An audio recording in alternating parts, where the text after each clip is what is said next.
إن الحمد لله نحمده ونستعينه ونستغفره ونعوذ بالله من شرور أنفسنا ومن سيئات أعمالنا. من يهده الله فلا مضل له ومن يضلل فلا هادي له،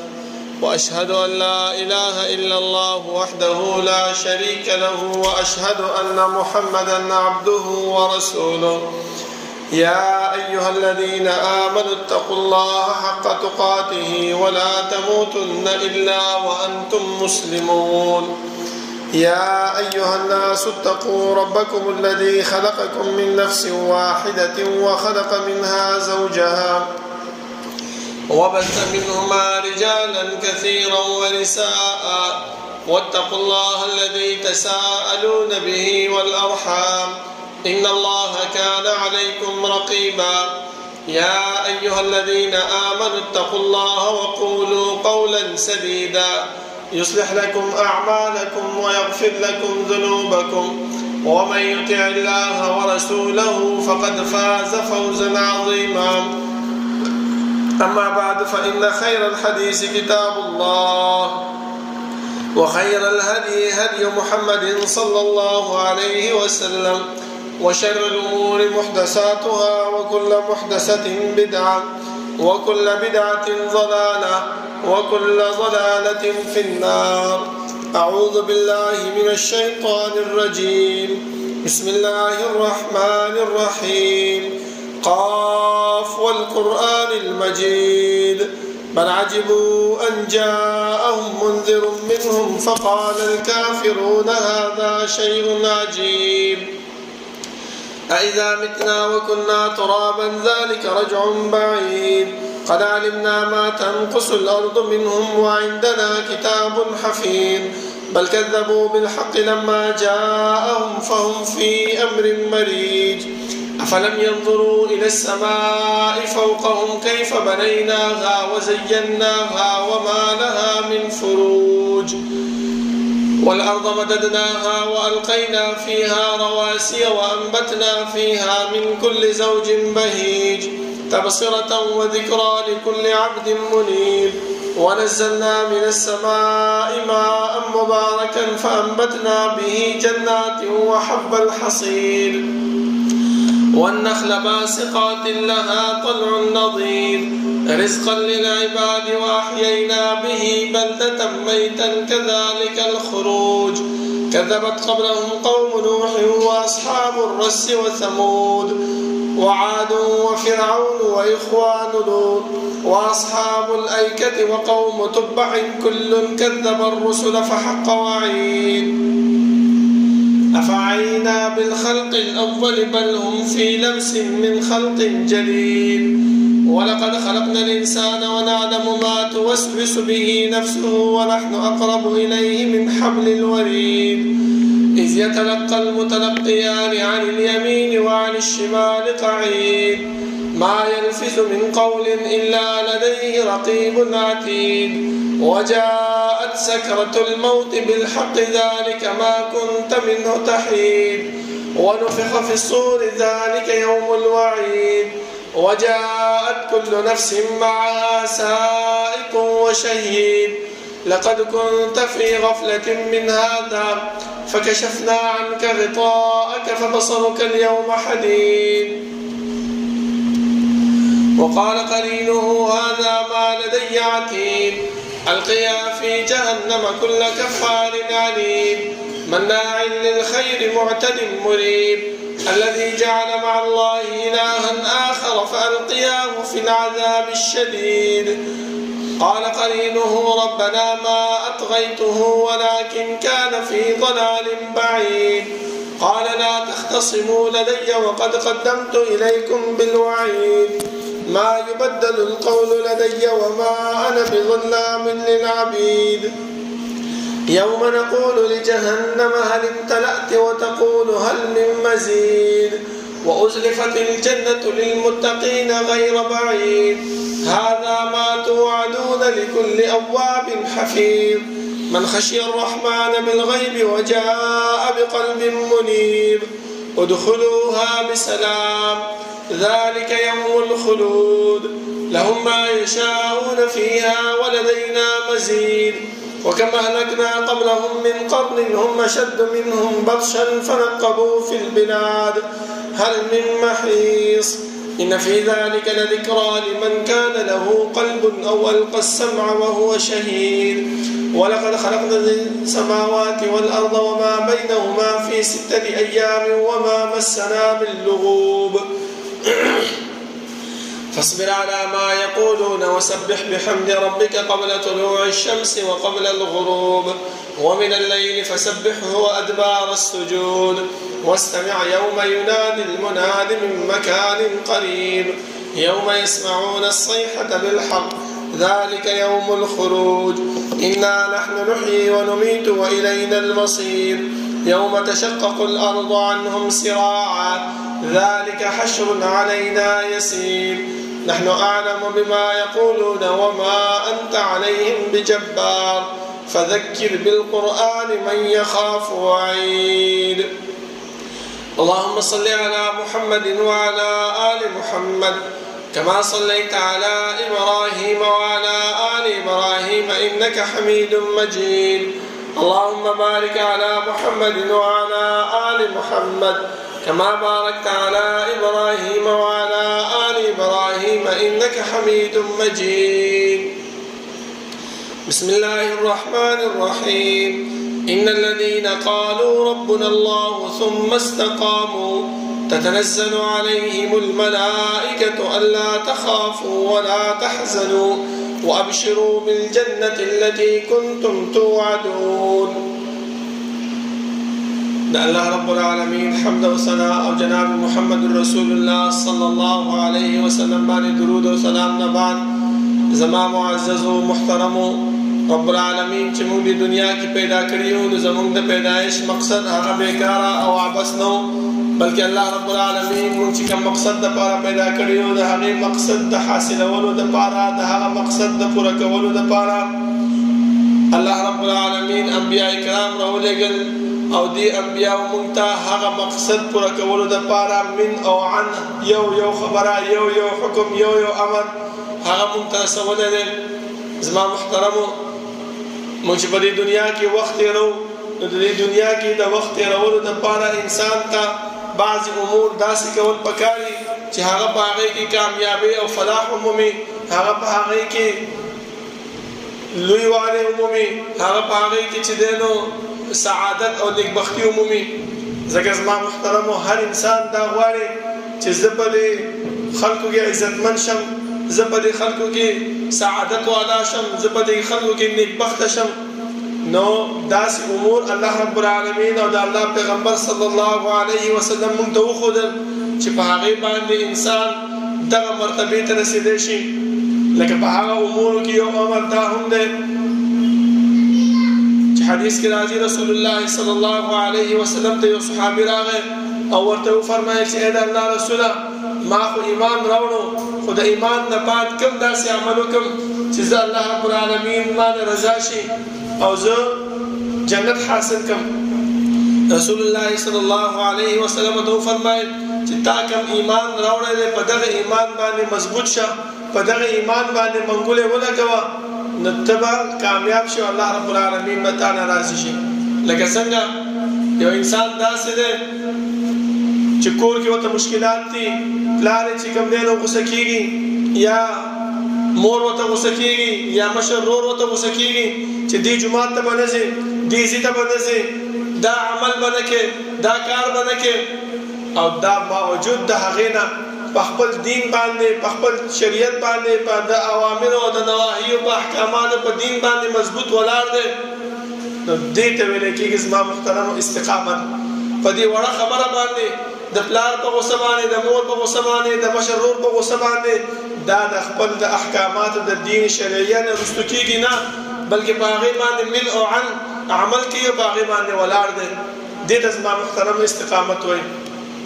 ځکه حدیث کې راځي رسول الله صلی الله علیه وسلم فرمایي چې انسان ته پکار دی چې هر وخت کې د استقامت دعا کوي ولی رسول الله صلی الله علیه وسلم فرمایي چې ان قلوب بني آدم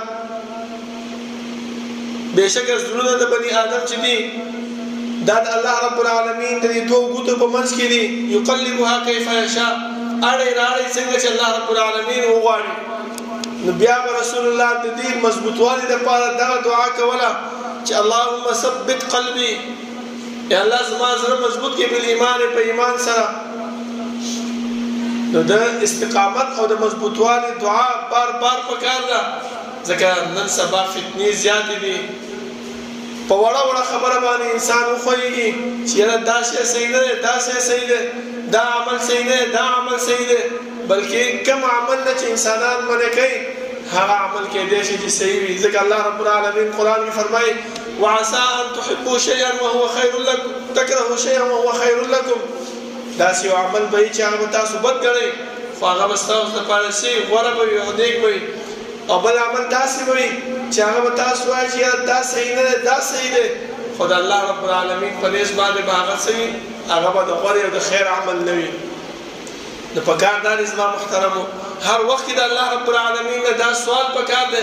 چې الله ما چې کوم ایمان راوړی دی کوم دین مې خپل کړی دی او کوم عقیده مې چې خپل کړې ده دې عقیده باندې ما مضبوط او ثابت قدم وساتي دویم زما محترمو رسول الله صلی الله علیه وسلم نور دعاګانې هم منتخبلې دي چې ربنا لا تزغ قلوبنا بعد إذ هديتنا وهب لنا من لدنك رحمة إنك أنت الوهاب اندغه شان ربنا افرغ علينا صبرا وثبت اقدامنا وانصرنا على القوم الكافرين يا مقلب القلوب ثبت قلبي على دينك دا دعاګانې داسې دي زما محترمو چې انسان په دې باندې استقامت اختیاروي انسان چې کوم عقیده کوم مسلک کوم دین قبول کړي دي په هغه باندې مضبوطوالی اختیاروي زما محترمو دویم چې انسان دا غواړي چې زه په دنیا کې سعادت او نیکبختي حاصله کړم او زما عمل هغه مضبوط شي د الله رب العالمین په نس باندې قابل د قبول وګرځي نو دته پکار دی چې قران کریم سره تعلق پیدا کړي ځکه د قران کریم سره تعلق زما محترمو الله رب العالمین په دې کې ډیر اجر او ثواب یې خره لکه دا یو معجز کتاب دی دا چې انسان په لاس کې راوالي د نیولو ثواب بیل دی چې ورته ګوري د سترګو هغه ثواب بیل دی او چې لولي دا هغه ثواب بیل دی زما محترمو دا ټول هغه اجرونه او ثوابونه دي چې الله رب العالمین مونږ ته راکړي خو مونږ څه شي دا هغه نه غافل او دا هغه رمضان په پروا کړی دی د پکار د زما محترمو چې مونږ د دې فضائلنا د دې استقامت د دین نه ځان محروم نه کو د قران کریم په باره کې راځي رسول الله صلی الله علیه وسلم فرمایي چې اقرأوا القرآن فإنه يأتي يوم القيامة شفيعا لأصحابه دغه قران سره انسان تعلق وي نو دا به داسې وي چې د پزره کې به دا خبره راځي چې الله رب العالمین دا کتاب نازل کړی دی او د دې کتاب په باره کې فرمایي چې د دې تلاوت کوئ دې کې چې کوم اوامر دي هغه ومنئ کوم نواهی دي دا غي ځان وساتئ نو دې سره د انسان هغه ایمان او هغه عقیده هغه مضبوطیږي زما محترمو لوی خبره چې کوم انسان قران کریم تلاوت اکثر کوي او خپل معمولی ګرځولې ده پیغمبر فرمایي چې دغه قران کریم د قیامت پر ورځ براشي او الله رب العالمین ته د دې انسان سفارش کوي چې الله د ورځ کتله او نه شپه کتله بلکې د وسما تلاوت کولو زه تا سفارش کوم چې دا جنت ته بوزه الله رب العالمین د قران کریم دا سفارش قبول کړي او دا انسان به جنت ته بوزي تاسو وګورئ زما محترمو واړه واړه اعمال دي چې په هغه سره مونږ ډېر کامیابی حاصلولای شو زمونږ د اعمال چې کوم دي هغه مضبوطیږي د پکار د زما محترمو چې په هغه باندې مونږ عمل وکړو سستیا پیدا نکړو ځکه نن سبا د مرګ دومره آسان شوی دی چې هر انسان ځان سره چې دینو د مرګ اسباب تیار کړی دي چې بس لږه مشکل راشي لږ څه خبره ترخه شي بس هم دستي چې کمدنو ډز ولي زما محترمو دا داسې زمانه دا داسې فتنې زیاتې شوي دي زما محترمو بل پیغمبر صلی الله علیه وسلم فرمایي د قران کریم په باره کې چې یو انسان داسې دی چې د قران کریم یو حرف تلاوت کوي او رب العالمین په یو حرف باندې دته لس نیکیانې ورکوي وایي زه دا نه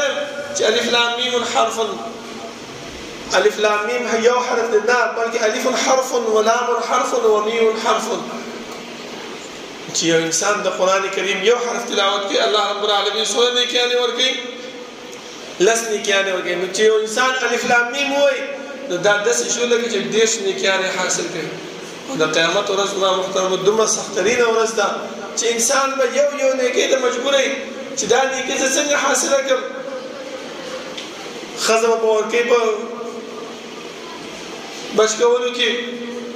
بچی به ورکې مور او پلار به ورکې خو الله رب العالمین به هیڅ نه قبلې بلکې د دې انسان هغه اعمال چې دي په هغه باندې مدا انسان د خلاصيږي نو په کار دار زما محترم چې موږ د قرآن کریم تلاوت وکړو په دې باندې ځان مشغول وساتو چې لږ وخت موږ سره پیدا کیږي چې موږ د قرآن سره خپل تعلق جوړ کو که نور سره نه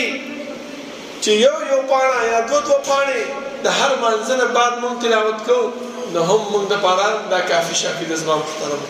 په دې باندې هم موږ ډېر اجر او ثواب در رب العالمین د طرف نه ملاويږي او هغه استقامت چې کوم الله رب العالمین زموږ په اعمال او په خیر باندې تړلې ده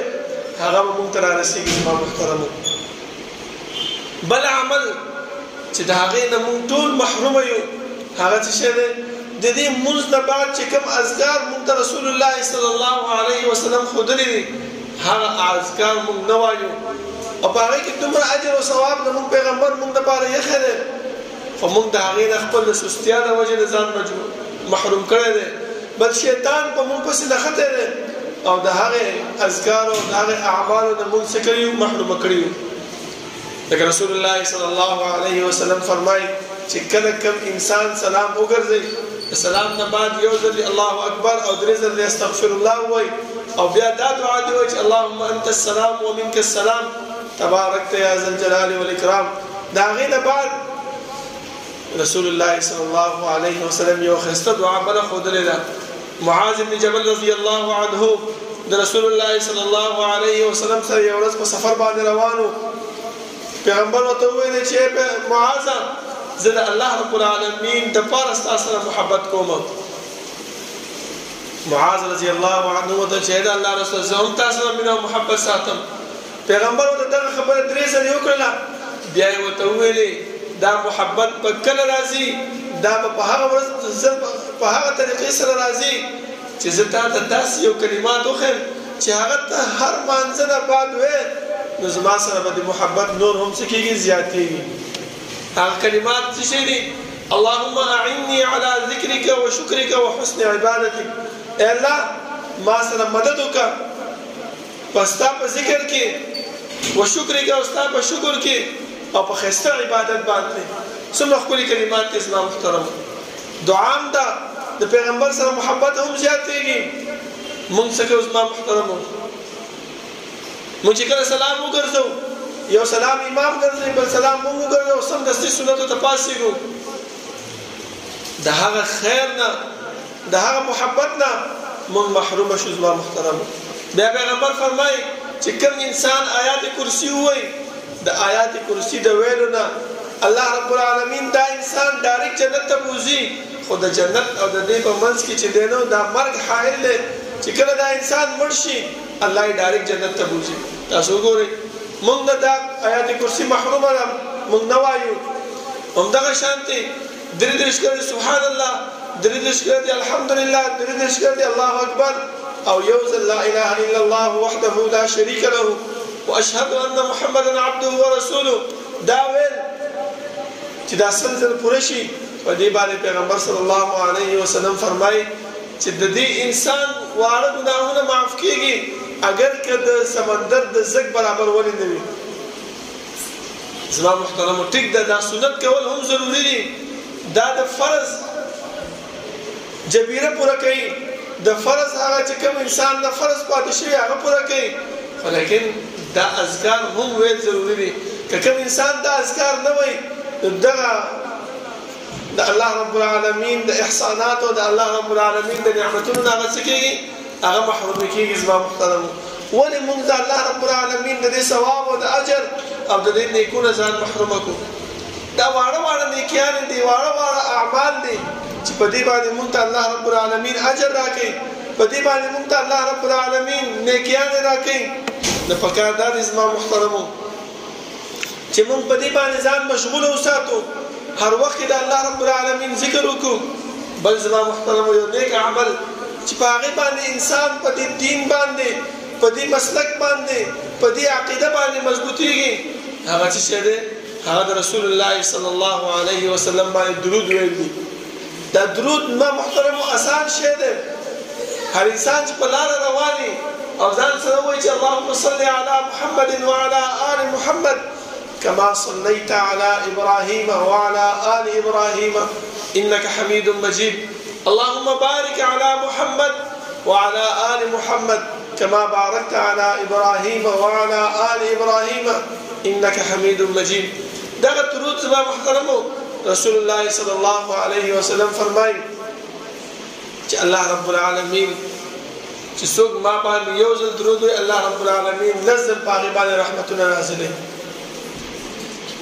یو صحابي راغی رسول الله صلی الله علیه وسلم ته پوښتنه وکړه چې اې الله رسوله، زه دا ستا باندې درود ویل په خپل ژوند کې څومره حصه ولا ورکم؟ پیغمبر صلی الله علیه وسلم ته فرمایي چې څومره ستا مرزي وي. صحابي وایي چې درې مې حصه ورکم په ژوند کې. هغه پیغمبر ورته کې چې زیات شي وایي نیمه حصه ورکم، وایي که چېرته زیات شي وایي 3 حصې ورکم، وایي که چېرته زیات شي وایي ټول وخت هر وخت د پیغمبر په تا باندې درود ویم. رسول الله صلی الله علیه وسلم ویل دغه درود ویل دا به ستا هر قسم ته پریشانیانې، ستا غمونه، ستا تکالیف، ستا مصیبتونه، دا به الله رب العالمین په دې درود ویلو باندې به هغه څه کوي ختموي. دا وګوره ورکوټي عمل دی زما محترمو. څومره نیکي الله رب العالمین راکوي چې مصیبت، تکالیف، پریشانیانې، غمونه په دې باندې مونږ نجات مومو. خو مونږ څه کوو؟ هغه شیطان چې د الله رب العالمین سره وعده کړې وه چې لأزینن لهم فی الارض ولأغوینهم اجمعین. یا الله لږ ماله مهلت راکړه چې دا مهلت زه دا ستا بندګانان د سمې لارې نه به واړوم او دیو ته به دا بد عمل دا به د ثواب په نیت باندې پیش کوم. نو دیو به نه توبه وباسي، نه به استغفار کوي، او هغه د ګناه عمل، هغه د جهنم ته د تګ عمل، هغه به د ثواب په نیت باندې کوي. زما محترمو پکار مونږ ته دا دی چې دې جومات کې مونږ ته درس کېږي، دې جومات کې مونږ ته خطبه کېږي، دې جومات کې مونږ ته د دین احکامات بیانېږي. زمونږ د ماشومانو دپاره په دې جومات کې حلقات مقرر شوي دي چې په هغې کې مونږ خپل بچي واچو. سبا زمونږ دغه بچي مونږ ته د نیک لاره ښودلو ترغیب راکوي چې پلاره دا عمل داسې نه دی، داسې دی، داسې وکړه چې الله رب العالمین تعالی په دې باندې اجر درکړي. دا چې مونږ نه کوو زما محترمو، دا ولې وجه څه ده؟ دا صرف او صرف زمونږ سستیا ده. دا صرف او صرف مونږ د آخرت نه ځان غافله کړی دی. دا صرف او صرف د الله رب العالمین هغه یره زمونږ په زړونو کې نشته دی.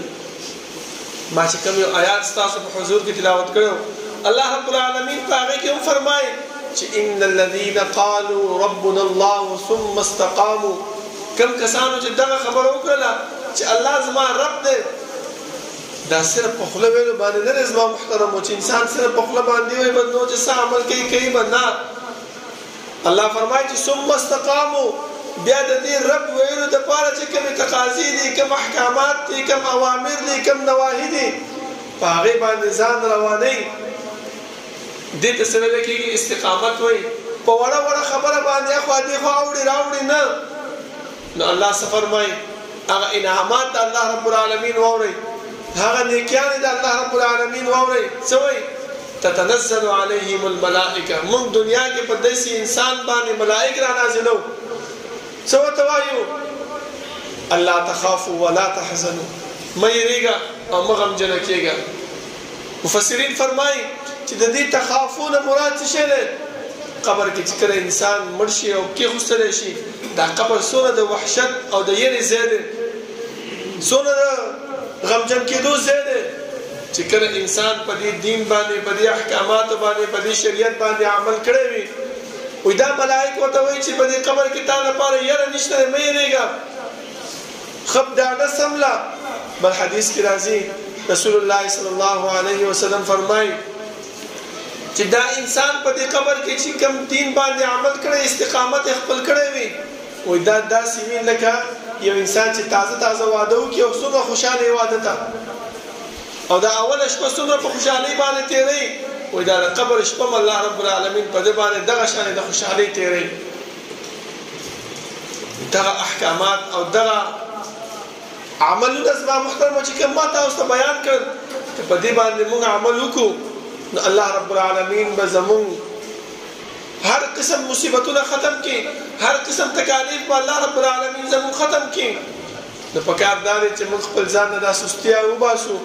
او موږ د الله رب العالمین طرف ته راشو دا ملائک بل سوي ولا تحزنوا او غم جنکیږي ما حدیث کې راځي او یو ورځ رسول الله صلی الله علیه وسلم د قیامت تذکره وکړه چې دا انسانان د قبر نه بربند نه سنت ابلغ په برا پاسول شي زمون مور بی عائشه صدیقه رضی الله عنها فرمایي چې دا الله رسوله دا خبره یو ناشنا ورځي رسول الله صلی الله علیه وسلم فرمایي چې هر انسان با په دغه ورځ باندې په خپل اعمالو په ډوبې چې یو عمل لا تملاو شي یو نیکی را تمشاو شي چې زه د الله رب العالمین د عذاب نه بچ شم دا تکلیف به دا پریشانیاں به خو چې کله دنیا کې د انسان په دې دین باندې استقامت اختیار کړی وي قد مضبوطواله اختیار کړی وي نو په دغه قیامت په ورځ باندې دغه تکالیف دغه مصیبت نه بچوي بچ به ځکه الله فرمایي تتنزل عليهم الملائكه الا تخافوا ولا تحزنوا درم بشارت چې دا ملائکه ورکوي څوي وابشروا بالجنه التي كنتم توعدون او زیر حاصل کې د هغه جنت چې تاسو په دنیا کې وعده شوی و دا وعده موږ سره الله په دنیا کې کړی دا کنه دا خدا په سبانه موږ راکې دا په دې اعمال باندې براکې چې موږ د رسول الله صلی الله علیه وسلم باندې درود وایو د قران کریم سره تعلق پیدا کو دا غي تلاوت کو د مانځنه بعد چې کوم اذکار مو ته پیغمبر خود له په هغه اذکار باندې همیشګریو کو ذکر رسول الله صلی الله علیه وسلم فرمایي چې لږ عمل کوه خو همیشه کوه دا نه ته ډیر عمل کوه بس یو ځلو کې نه لږ عمل کوه خو همیشه لپاره کوه په دې باندې الله رب العالمین رضا کیږي او دا خو د فتنو دور دی په دې کې چې څومره انسان عمل کوي الله باغی باندې خوشاله او الله باغی باندې رضا کیږي او نن سبا خو زموږ الحمدلله ځواني ده د ځواني په عمل باندې څومره چې الله خوشاله کیږي دومره د بډاوالي په عمل باندې الله نه خوشاله کیږي نو پکار دار زما محترم چې موږ په دې اعمال باندې ثابت قدمي اختیار کو او همیشګری اختیار کو چې رب العالمین زموږ د شي رضا شي او د هر قسم پریشانیاں د قیامت د ورځې د غیر من بچو اقول قولي هذا واستغفر الله لي ولكم ولسائر المسلمين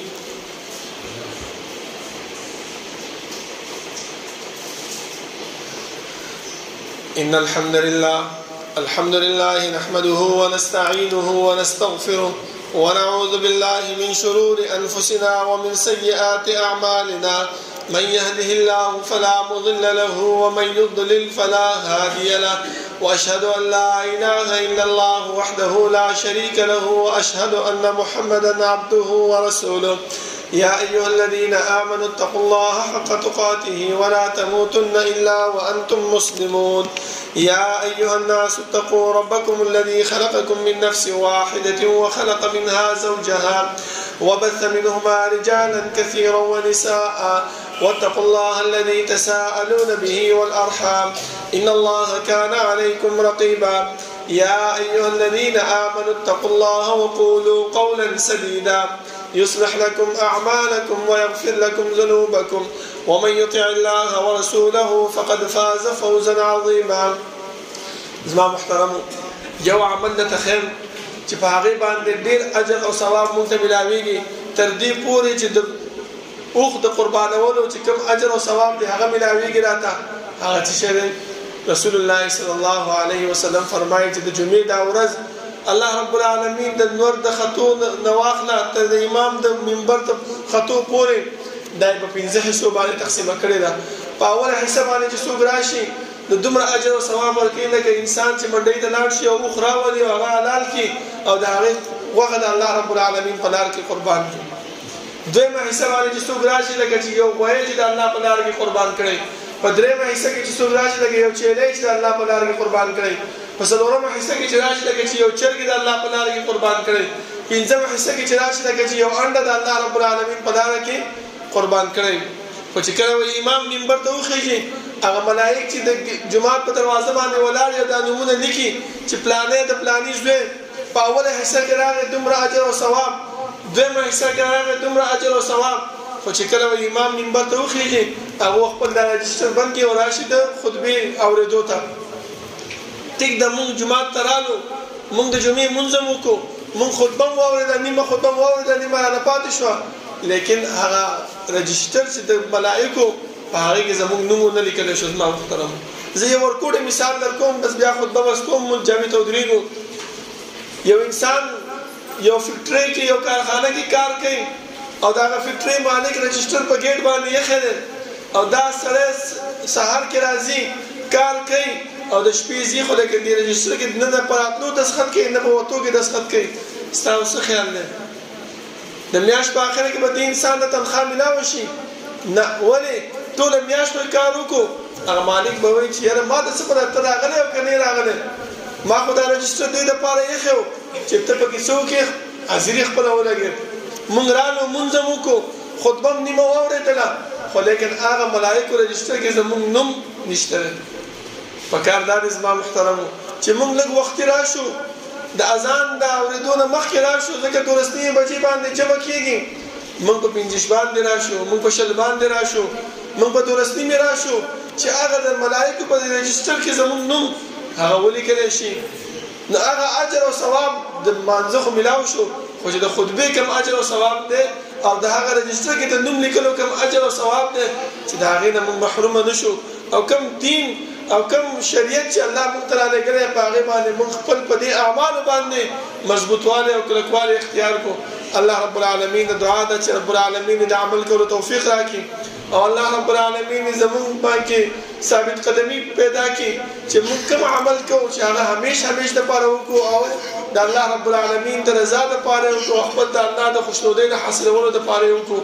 ربنا لا تزغ قلوبنا بعد إذ هديتنا وهب لنا من لدنك رحمة إنك أنت الوهاب. ربنا اغفر لنا ولإخواننا الذين سبقونا بالإيمان ولا تجعل في قلوبنا غلا للذين آمنوا ربنا إنك رؤوف رحيم. ربنا لا تؤاخذنا إن نسينا أو أخطأنا ربنا ولا تحمل علينا إصرا كما حملته على الذين من قبلنا ربنا ولا تحملنا ما لا طاقة لنا به واعف عنا واغفر لنا وارحمنا أنت مولانا فانصرنا على القوم الكافرين. سفر برابر کے نزدې